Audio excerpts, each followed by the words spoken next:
Hello, all of my fellow bench warmers.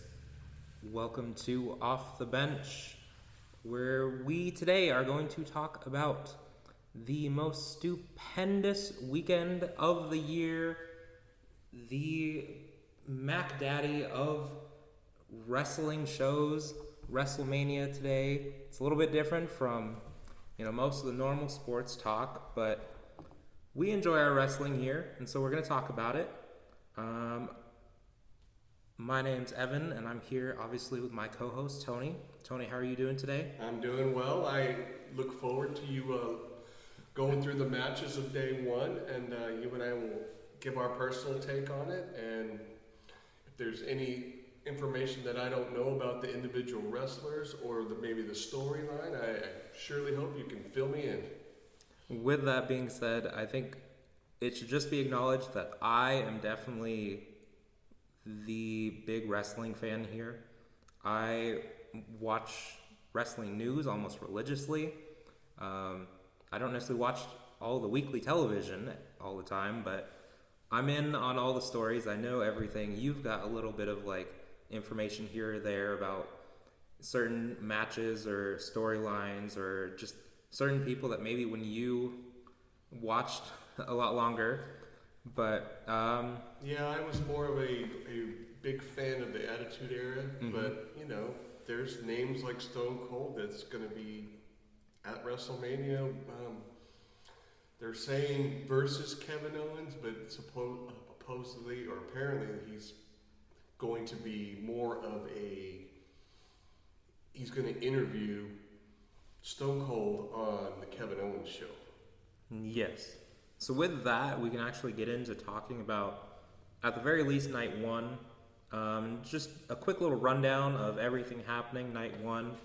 We have 7 matches, and then what we just talked about, a little bit of the Stone Cold Steve Austin on the Kevin Owens show. As much as everyone's talking about it being a match, I doubt that will happen, but we'll get to that later. We've got 7 other matches. We've got the SmackDown Women's Championship between Charlotte Flair, the champion, and the challenger, Royal Rumble winner, Ronda Rousey, which will probably be the main event of night one. Then we've got Seth Rollins versus an opponent of Vince's choosing. Once we get into talking about that match a little bit more, I'll talk about who it's basically confirmed that's going to be the opponent. Then we have the Mysterios, Rey and his son Dominic, taking on the team of Miz and Logan Paul. I know that you're going to have some choice words about at least one of those competitors in that match. We've got the SmackDown Tag Team Championship match with the Usos versus Nakamura and Rick Boogs. We've got Drew McIntyre taking on Baron Corbin, or as he's known right now, actually, Happy Corbin. Happy Corbin. Never heard of him, but proceed. We've got the New Day taking on, right now it's listed as Sheamus and Ridge Holland, but more than likely due to some situations that we'll talk about as we go through these matches a little bit more than likely Holland will be replaced by their by their stablemate, Butch. And then the last match will be, for night one, Raw Women's Champion Becky Lynch taking on challenger Bianca Belair in what is basically a switched rematch from SummerSlam of last year. So, with that being said, is there a certain match or segment that you want to start with to talk about? Let's go with that tag team match with Logan Paul and The Miz. All right. Because you did mention that I might have a personal few words to say about it. I do not like Logan Paul as a boxer, as a YouTuber, or whatever. Mm-hmm. And I personally never liked The Miz. Yeah, he's a great heel. But the fact of the matter is, I hope those two get their rear ends kicked. And that's pretty much all I got to say about that match. So my vote is for... They're competing against the New Day, right? They're competing against the Mysterios, so Rey Mysterio, and his so son Dominic. I picked the Mysterios to win. Okay, so you're picking the Mysterios to win, all right.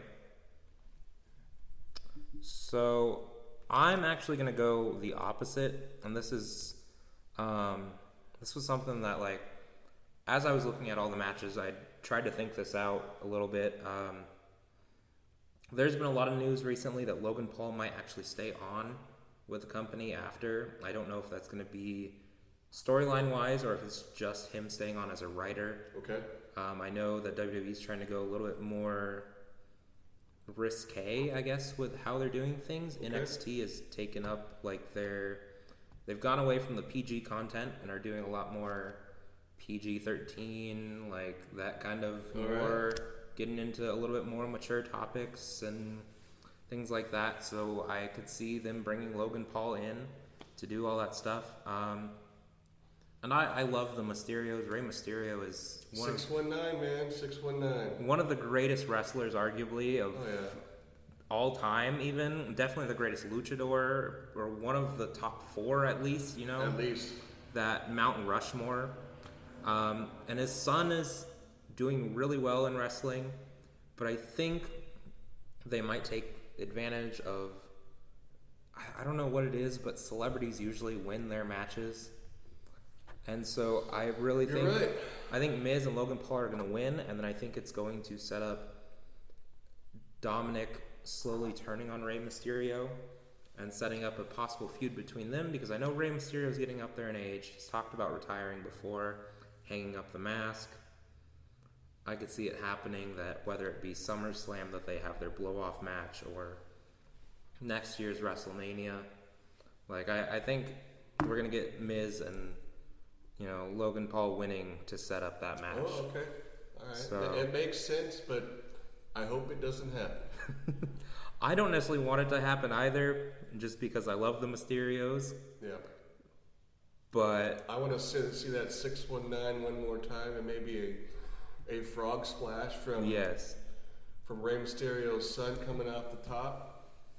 And yeah, it should be a good match. Of course, we will be doing a review, a follow-up episode, which Evan and I will pretty much go over the matches, see who picked the best or picked the most winners, and of course the winner has bragging rights, because we don't bet on this show. maybe the winner will get food bought for them by the other person or something. Maybe we'll do something fun like that. Maybe something fun like that, but it's like I said, we don't bet on this show. It would just be a friendly pay to the victor. That's all we're gonna say. All right. So what's the next match you're interested in? I want to go over, I think, with talk about, you know, wrestlers and their sons and all that kind of stuff. Okay. I want to go over kind of the Usos versus Nakamura and Boogs. The Usos are the sons of Rikishi, who was also, I believe, Sika in the Wild Samoans. Okay. So a lot of family legacy there. They're part of the bloodline right now with Roman Reigns. Uh-huh. So the big stable on SmackDown.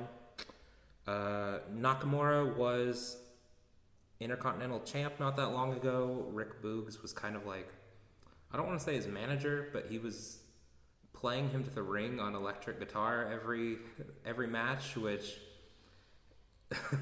I know Rick Boogs is kind of newer to the world of wrestling, but he is one of the most charismatic people I've ever seen in the wrestling world. And his name is a bit weird, but it's because his real name is Eric Bugenhagen. Okay. So I understand why they don't want to go with Bugenhagen. Yeah, it kind of goes back to what we were talking about when we weren't recording, you know, Stunning Steve Austin. Yeah. Also known as the Ringmaster, and I think it was $1 million champ or something along that lines. Yeah, when the name doesn't fit, I mean, I guess you got to change it up for this part of the business, you know. And I mean, at least he's kind of saying with a name that's still somewhat true to his real name, too. Of course. It's just a shortened version. But we're going to talk about a little bit later the Roman Reigns match. But with the Usos, I think they're going to be part of the first, like, fall of the bloodline. They're one of the greatest tag team champions of all time in WWE, and one of the greatest just tag teams. And part of that's them being brothers. And usually, I think brothers in wrestling do better. Heck, the Steiner brothers are getting put into the Hall of Fame tonight. Okay. So I think that's really cool. That's a new piece of news that you didn't share, but that's great. But Rick Boogs has got the size. He's got the charisma. He's like a powerlifting dude that like I think more than likely WWE's got to be big on him if fans are big on him. And Nakamura was one of the better known wrestlers in Japan before coming over.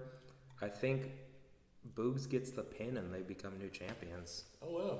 So you're picking them to defeat the Usos, huh? Yes. I'm gonna have to take the Usos. I mean, if our listeners have not tuned into the first one, they obviously know that you're a Red Sox fan and I'm a Yankees fan, so yes. I gotta kind of go opposite of what you're thinking on certain things, and so I'm gonna go with the Bloodline and the Usos, and they will beat. All right. I mean, I'm totally okay with that, like going up against you, because I have a good feeling about my pick on that one. I don't know. Okay. I don't know as much about my pick on the Mysterios versus Miz and Logan Paul, just because they are the heels in that match, but I don't. Of course. I don't know. But rolling along with even more of the family aspect in wrestling. Okay. Let's talk about what's more than likely going to be our main event of the first night. All right. Which is Charlotte Flair versus Ronda Rousey. Charlotte Flair, the greatest women's champion in WWE. She's had, I think, 13 title reigns. Is that right? Something so like is that more than Trish Stratus? Yes. Okay. By at least like 4 or 5 titles, I think. I'm still a fan of Trish Stratus. Trish Stratus is great. A lot of those women that truly pioneered wrestling and like were great wrestlers and not just there for the looks. Not just there for the looks. People like Trish, people like Lita, people like Mickie James. Yeah, I was going to bring up Lita as well because I mean, when she would do that flip off the top ropes, I mean, those women are amazing, and I feel like Charlotte Flair is that same kind of level of just talent. But of course, she's going against Ronda Rousey, who is obviously like pioneer for women's like mixed martial arts. Yep. And I don't know. We've kind of seen this match a little bit before. I believe it was a Survivor Series. But the thing is we've got two of the most physically gifted women in the wrestling world going against each other. Yeah. Ronda Rousey's coming off of winning the Royal Rumble to set up this match. Okay, so she's got momentum going in the match. She's got momentum going. Their feud, I feel like, has fallen a little stale over the last few weeks, but that's kind of what happens when you win the Royal Rumble and you declare your opponent, 2 months in advance. Yeah. They can only do so much. But I think Ronda Rousey gets the win because Charlotte doesn't necessarily need a win. Yeah. And I feel like Charlotte's going to be champion again sometime soon anyways. Yeah.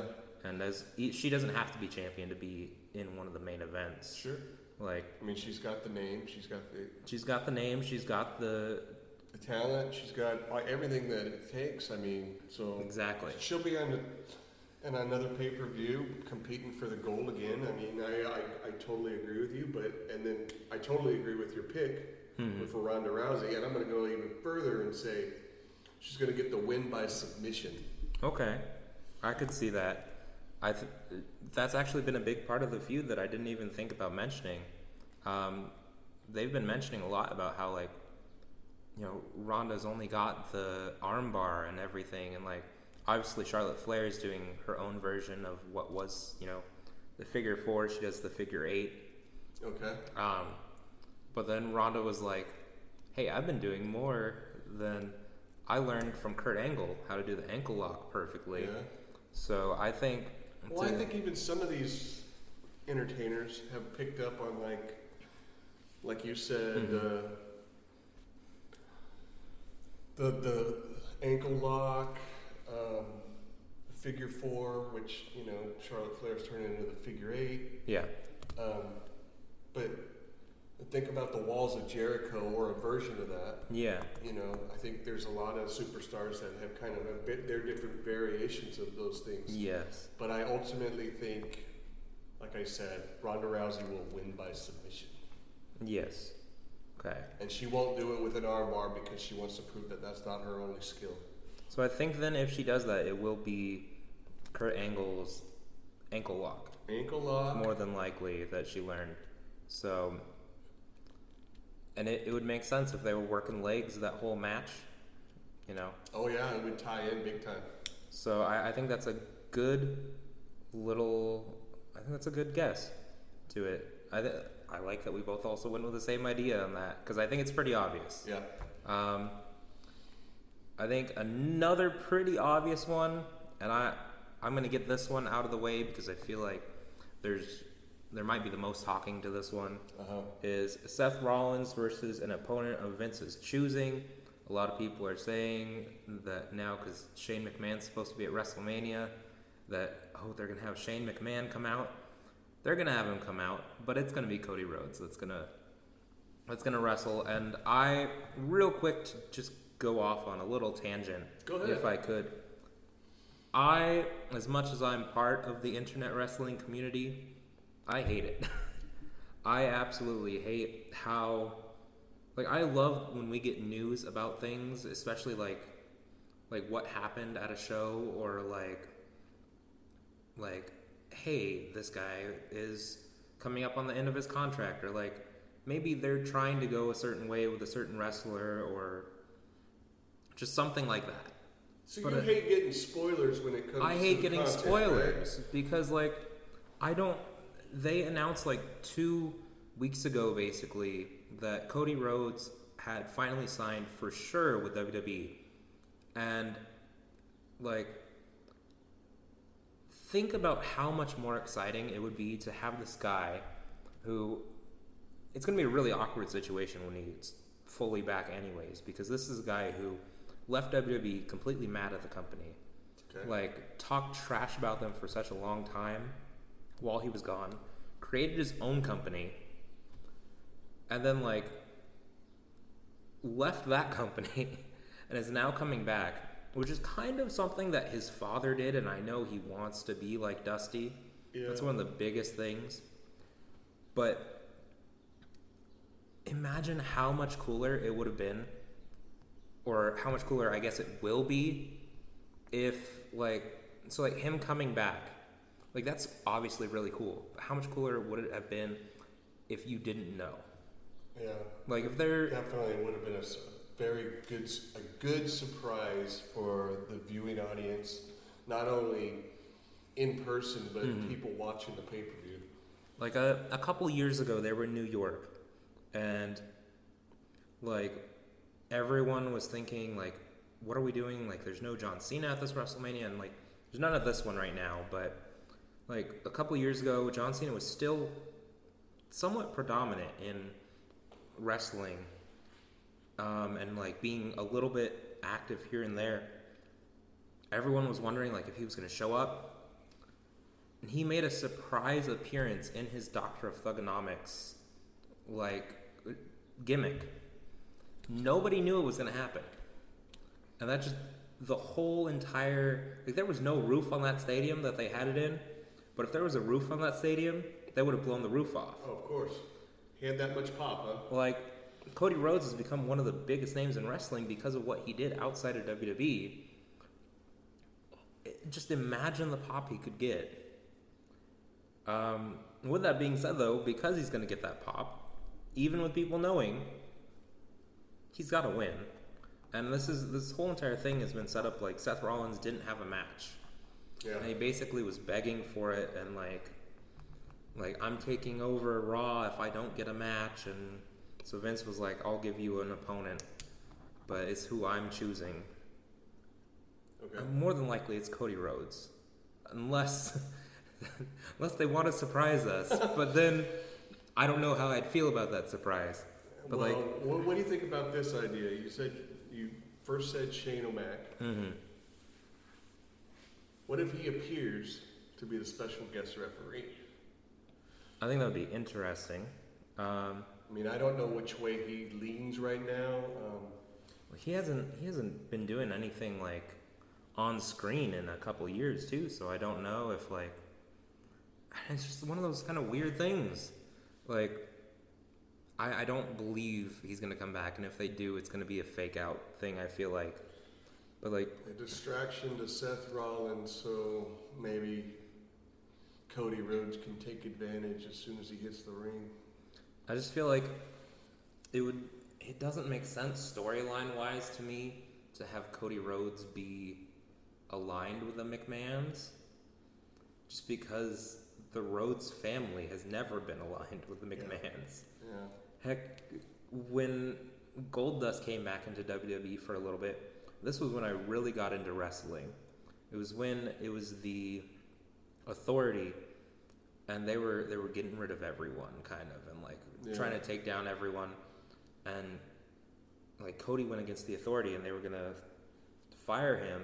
And Goldust was like, "Let me have one match. If I win, he gets hired back on." And then it was like he lost.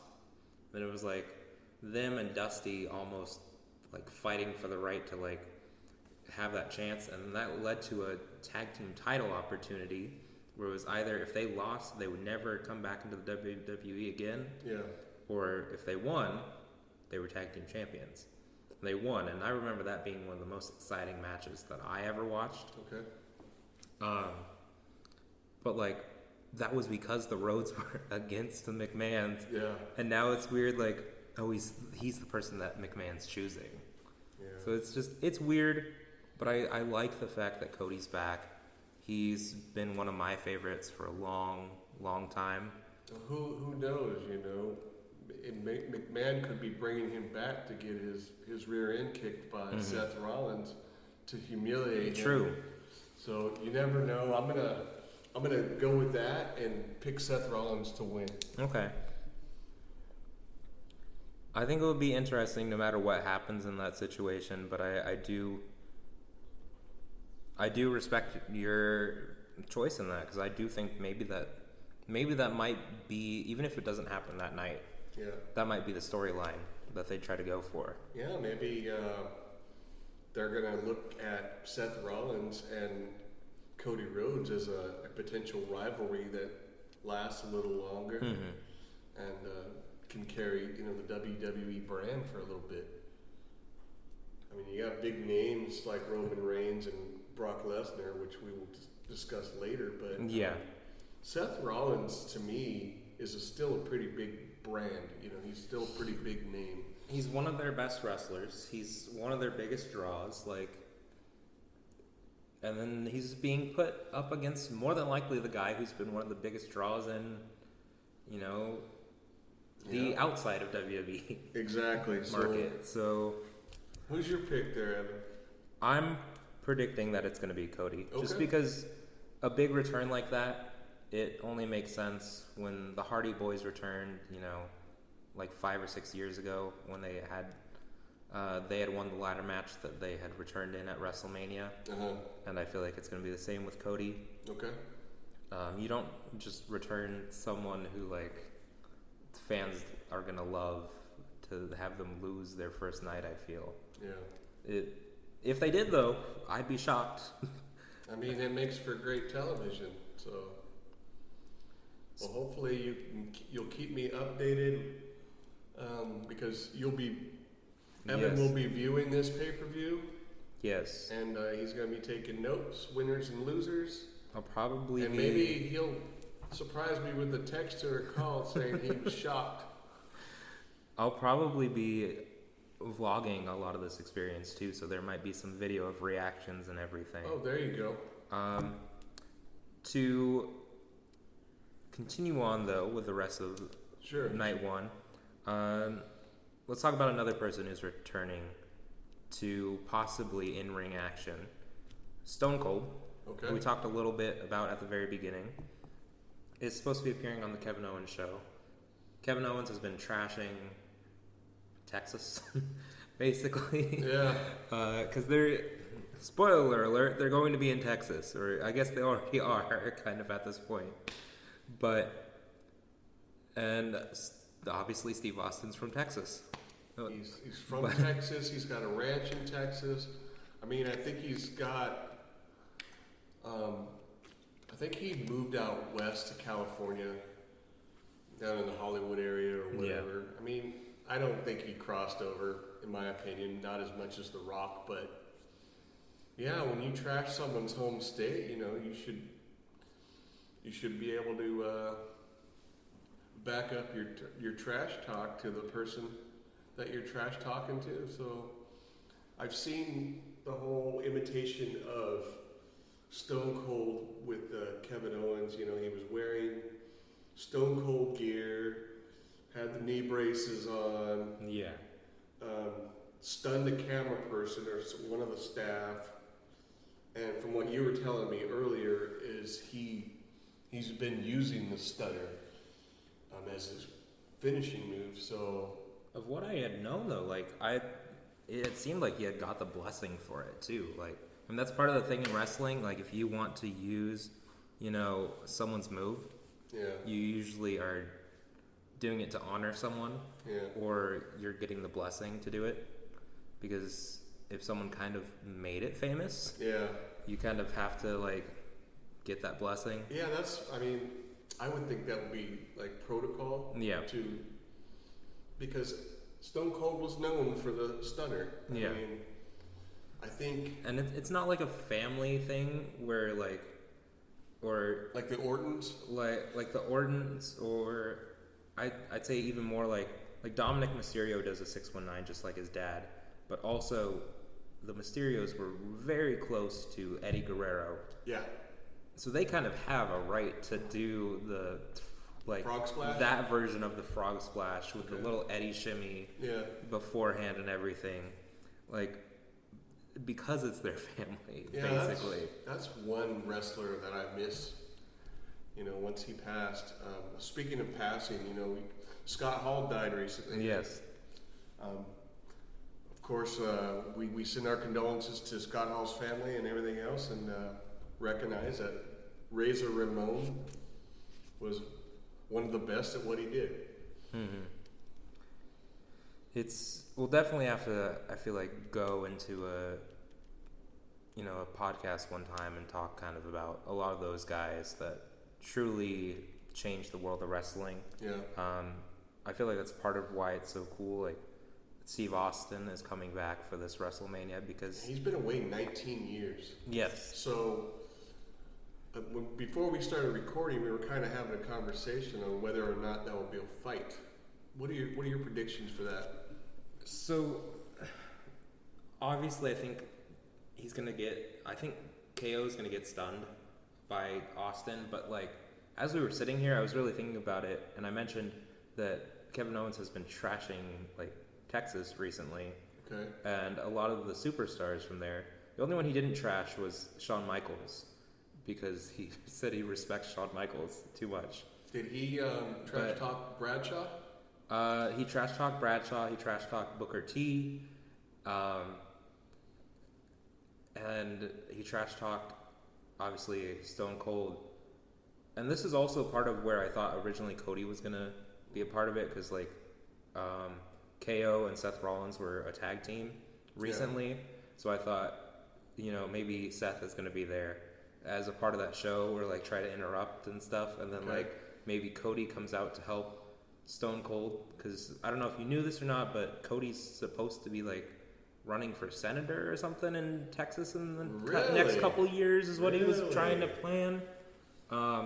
Which kind of makes no sense of why he's coming back. That's new information to me. Well, I think now that you say it, it gets his name out there again. Yeah. You know, I don't know if you knew that, you know, Jesse Ventura ran for office after his Politics and wrestling have gone hand in hand for years. And obviously that's a whole different story. Yeah, we But- could get into it. That could be another show upon itself. But I think we might get a lot of WrestleManias obviously have like a legend segment, so I think it might turn into that, and we get at least like Booker T and probably someone else. I don't know if I'd want JBL down there just because some of the stuff he's done recently and stuff in the last few years. I don't know if him and Austin get along very well anyway. I mean, even in real life. But I feel like But I do agree if with Undertaker came down because he's from Texas, if Booker T Wait. Kevin Owens didn't trash talk the Undertaker? why would anyone trash talk? Well, I saw a small... Undertaker's supposed to be going into the Hall of Fame this year, though, so that's why I saw think... a small clip of...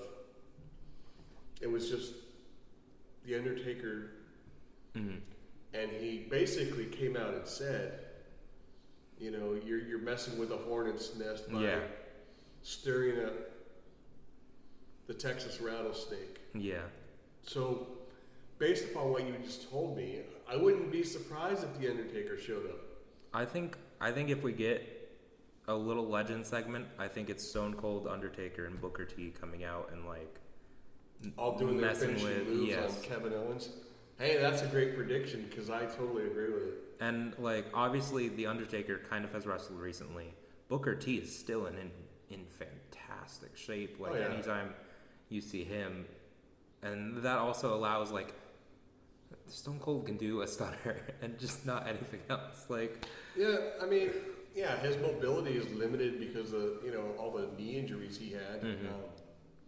But still, if you've seen recent footage of him, he still appears to be in great shape as well. And I love his content on his own podcast. So, when I see it on YouTube, I dial it in. His little interviews and things like that. He's arguably one of the greatest with just everything. Yeah. Podcasts, his time in the ring, with being a significant force in pop culture and everything. I mean, I don't know if you ever checked out when he was doing the Broken Skull Challenge. I think that's what it was called. But I tuned in every time that an episode came up because it's like he had this amazing obstacle course. Yeah. He had these amazing athletes on there competing, and it's like, and these challenges were broken up into individual segments, and the way that show was outlined and him as the host, it was great content. Yeah. But so ultimately, you're thinking that if it could potentially turn into a Legends moment. I think so. I don't think, as much as people want it to be a match, I think coming back from 19 years of not doing that kind of stuff, there's been people that have come back from, things that they never... I mean, when we get into night 2, I don't know if that's going to be this episode of the podcast or next episode based on time, but when we get into night 2, Edge came back from a very, how many neck injuries he had. Yeah. But hey, is Christian still around? He's in AEW right now. Oh, okay.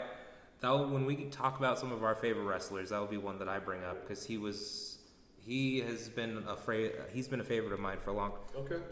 He's teamed up with 2 of my favorite wrestlers too from AEW, so that's nice. It's a nice little thing. All right, so let's so ultimately with the KO's gonna get his butt kicked by whether it's just Austin or multiple. I think we both could agree on that. I totally agree with that. I think the interview is going to go south. Yes. Because of all the trash talking Kevin Owens has gone and said so. Another person that I think is going to have their butt kicked more than likely is going to be Happy Corbin. He's going to be facing off against Drew McIntyre. Okay. I don't know if you know who Drew McIntyre is. He's been around I've heard the name. I'm not necessarily familiar with what he looks like. He's a big Scottish man who now carries around a sword and. Okay. I think I might kind of have an idea about what he's all about. And then 'Cause wasn't he at one point tag teams with partners with Sheamus? yes, Okay. I think it was back in the day, like 2010 or something like that. That was a long time ago. Shut up. I was still in elementary school. Austin was a long time ago for me, man. I mean, I think his last appearance 2003. Yep, 2003. Yeah, of his actual last match, yeah.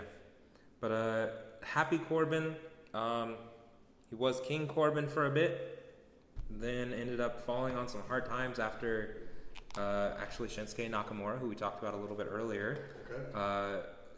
ended up winning his crown from him, and then he ended up like going broke,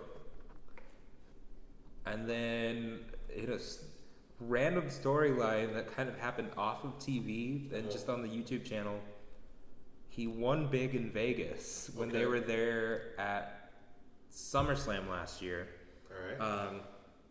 So now he's Happy Corbin because obviously he's happy that he's rich. And then he's got his buddy Madcap Moss, who just makes stupid jokes.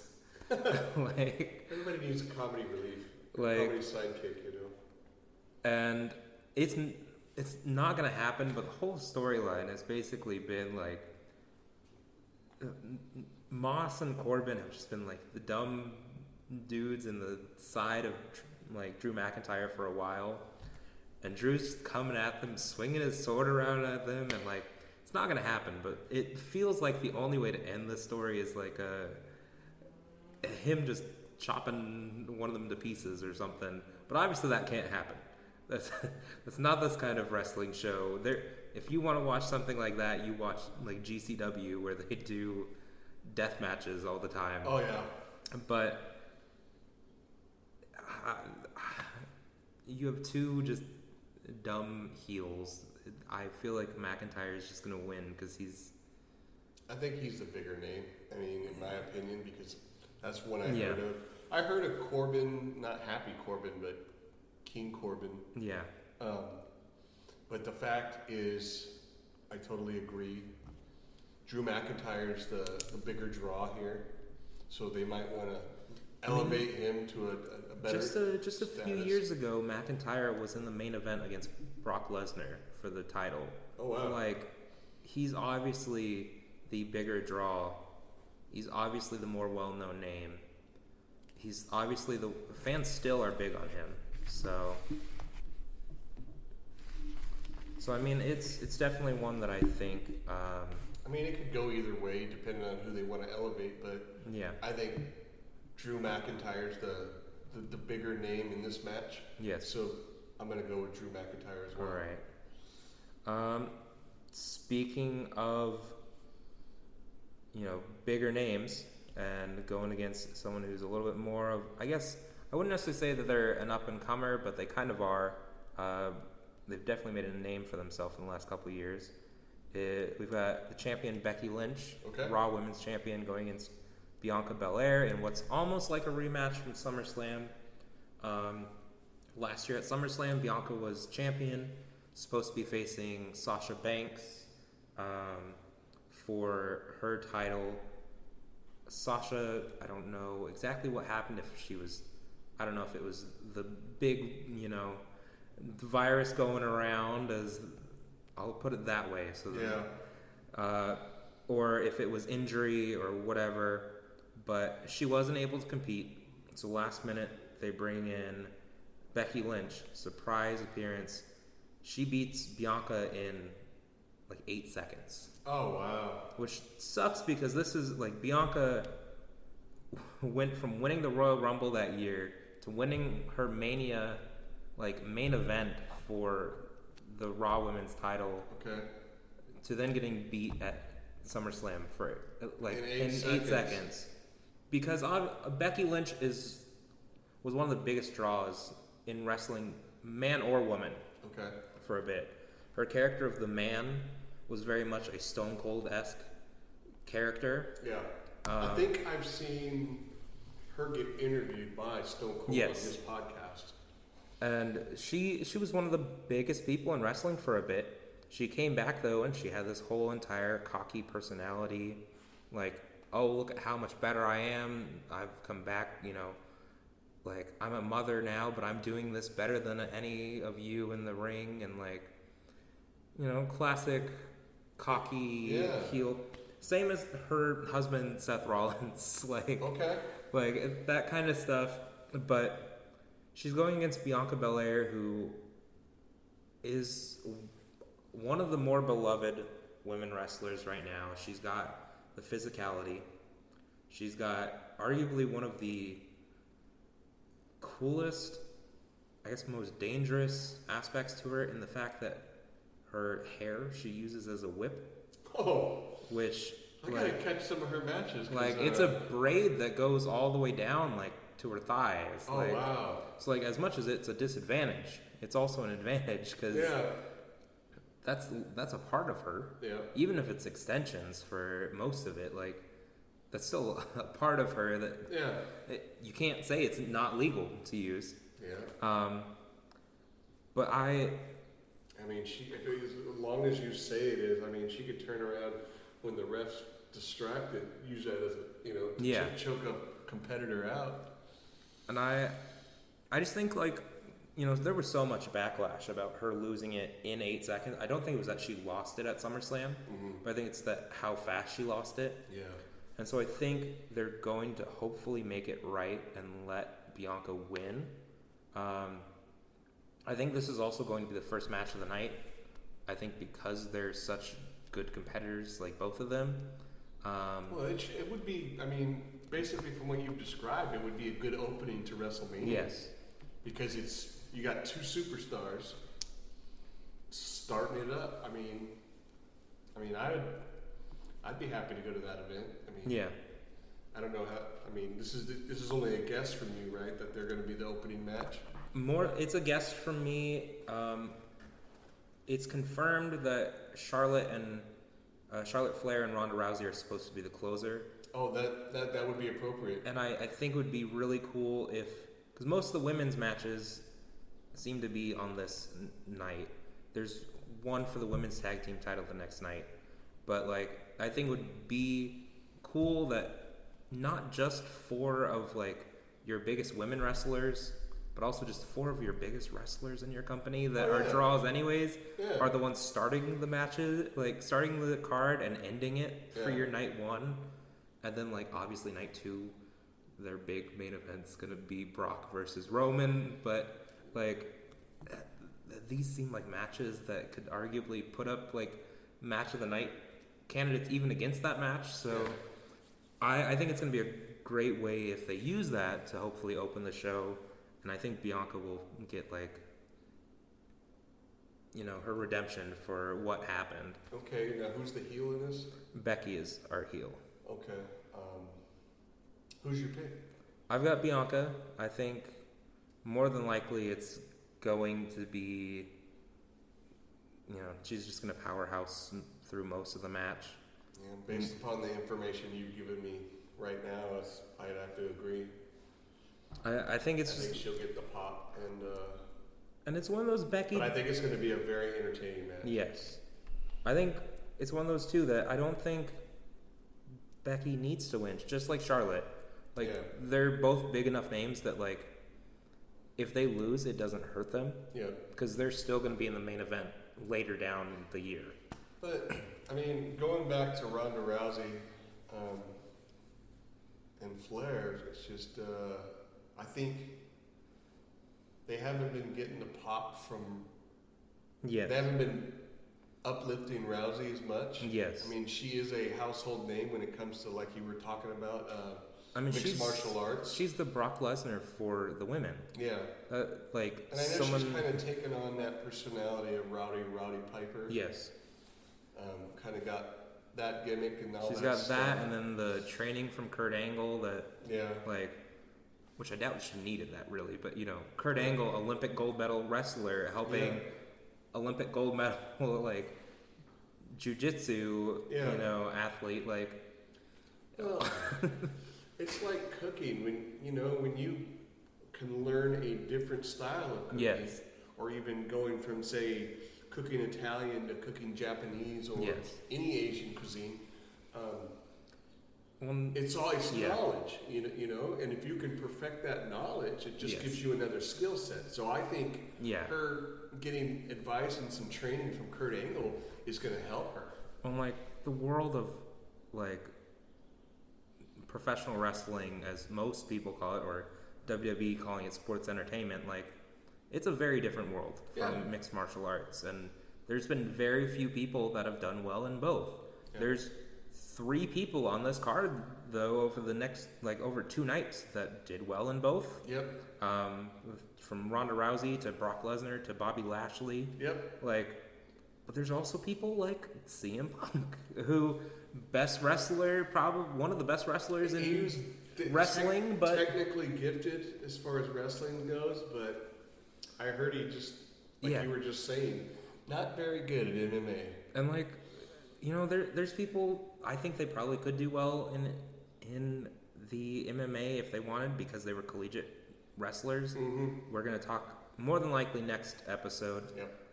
We're going to talk about night 2, where there's going to be a guy that we talk about named Chad Gable, who was an Olympic level wrestler. Okay. Never heard of him? But before we get on to that, before we end this, we have one last match All right. for this first night of WrestleMania. And it's The New Day versus, right now it's listed as Sheamus and Ridge Holland, which we mentioned, though I think it's going to be, they replaced Ridge Holland with a guy named Butch, which was Pete Dunne in NXT. I don't know why they changed his name to Butch, moving him up. But at least it's, I don't know, I feel like I'm starting to get used to it enough that I don't care as much, but it still seems like a weird name change. But I feel like they're going to do Butch in the match because Ridge Holland just recently, in a match against the New Day on SmackDown, Ridge threw Big E, who just recently was a WWE champion for them and everything. But he threw Big E in just like an overhead suplex, and Big E landed on the top of his head, breaking his neck. So it's obviously a tough situation because that's one of your biggest stars from one of your biggest factions. But luckily for the New Day, King Woods or Xavier Woods, or for those of you in the gaming world who watch G4 rather than pay attention to wrestling, Austin Creed, he luckily came back, and I think so they're going to use him. I think he's the most underrated of the 3 of the guys in that group, but I think it's going to be Sheamus and Butch versus Kofi and Woods, which should be a really good match because that's a lot of really good wrestlers. I know that you don't know who Butch/Pete Dunne is exactly, but he was the longest reigning, he was at first the longest reigning NXT UK champion. Okay. Until Walter took over that title. But he reigned for like 500 something days. Oh, wow. And that was before, all of the wackiness in the world over the last couple years. So is Butch a pretty good athlete? I mean, can he hold his own? Amazing. And he's like a submission specialist, like joint manipulator. So he'll make it look like he's snapping the guy's fingers every time, even if he's not. Which I don't know how much it's hurting as he's doing these things. He's moving joints in ways that I can never imagine them, and he makes it look deadly. That's pretty awesome. And I mean, he's teamed up right now with like Sheamus is obviously a big bruiser. And he is a big bruiser. Like, so Rich Holland's kind of the same thing. I think it's an opposite type of style that will complement each other. And I've always been a fan of Sheamus, even if he was a heel or baby face. Yes. I mean, I had to tone down the viewing, the screen on my laptop every time he was on screen because of how white he is. But, that's just the nature of where he's from and everything. But I like Sheamus and Butch in this match because, I just don't like the New Day very much. I mean, great athletes. Yes. But ultimately, my pick is Sheamus and Butch. I'm actually going with the same pick. I love the New Day just as like athletes, and I love each of them individually. I think their character, like as a group, was very weird at first. Now they're just kind of just themselves now, and so it's not much of a character. But when when you become one of the better tag teams, you don't have to have a character anymore. But I basically put, like, I think Sheamus and Butch are more than likely going to win. And I think that's, like, the New Day don't need to win. They've got enough clout, in my opinion, in the tag team area of... They're going to be Hall of Famers one day because of what they've done. Yeah. So they don't need it. Arguably, this other team, if they're labeled as, like, these big bruising dudes who are like. Now, is this a title match? This is just a regular match. Okay. So this is just a regular grudge match. Yeah. So like we were saying, New Day doesn't need to win. Yeah. They have enough clout to, lose at WrestleMania, but go on and develop a storyline and a rivalry and potentially compete for the tag team gold at the next event or whatever. Now, I do think that because, heels do heel things, and for those of you that are watching that have heard us say heel and babyface this whole time, that don't know what it is, a heel is obviously your bad guys. A face or babyface is your good guys. And maybe one time in the future I'll do a rundown kind of each kind of section of face and heels in the future. Yeah, that would be entertaining. But I think we have a lot of matches where I think faces are going to win because it's WrestleMania. Yeah. And I think this is where you're going to have the heels win, and I think there's probably going to be interference by whoever the third member is, whether it's Butch or whether it's Holland as the one on the outside of the ring. Yeah. I think there's going to be interference, and that's going to help them win. Just because heels got to do heel things. Heels got to do what heels got to do. Exactly. So I agree, though, that I think they're going to win, and I think it doesn't hurt the New Day. It's the same with, our women's championship matches that, champions, they can lose it because they don't. Yeah.